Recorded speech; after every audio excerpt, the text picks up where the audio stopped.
In the middle of a fierce storm at sea, Coast Guard officer Daniel Reyes scanned the dark waves. A fishing boat had sent out a distress signal hours earlier. The rain pounded the deck. Lightning flashed, revealing a small wooden vessel rocking wildly in the distance. Daniel's crew pulled alongside. As he climbed aboard, he found a single survivor, a young girl curled up near the bow, soaked and shivering. Her name was Lila. Her parents were gone, swept away by the waves. She said nothing, just stared at him with wide, frightened eyes. Daniel wrapped his coat around her and carried her to safety. At that moment, he knew he could not let her face the world alone. Weeks later, Daniel adopted Lila. They moved into his small house by the coast, where the smell of salt water drifted through the open windows. Lila was quiet at first. She kept to herself, sitting on the porch for hours, staring at the ocean. Daniel gave her space, yet stayed close. He cooked her favorite meals, taught her how to tie knots, and took her on calm boat rides. Slowly, Lila began to laugh again. Over the years, Lila grew into a confident young woman. She loved school, especially science and design. She spent afternoons building small models of boats and testing them in a nearby pond. Daniel noticed her skill and encouraged her.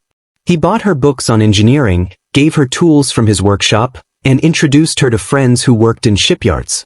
They spent countless evenings at the kitchen table, sketching ideas for new boat designs. One summer, Lila entered a local engineering contest. She designed a rescue vessel that could travel through shallow waters where larger boats could not. Her project won first prize, earning praise from the town and catching the attention of a marine research group. Daniel's eyes shone with pride. Years passed. Daniel grew older, still strong but moving slower. Then one winter, he collapsed while working in the boatyard. At the hospital, doctors delivered the news. He needed an urgent heart procedure.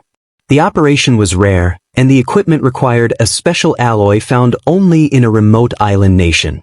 The supply was scarce, and shipping delays meant Daniel might not survive the wait. Lila didn't hesitate. She volunteered to go herself. Using her engineering skills and contacts in the Marine Research Group, she secured a small vessel and plotted a course to the island. The trip was not easy. She faced heavy rains, unpredictable currents, and even a broken engine. Using tools she had carried from home, Lila repaired the damage at sea and pressed on. When she reached the island, she learned the alloy was guarded by strict local rules. She met with the village elders, explaining Daniel's condition and showing them the rescue designs she had made over the years. Moved by her determination, they agreed to help. Lila returned with the alloy, exhausted but hopeful. The doctors acted immediately. Hours later, Daniel opened his eyes. His voice was weak, yet filled with pride. "You saved me," he whispered.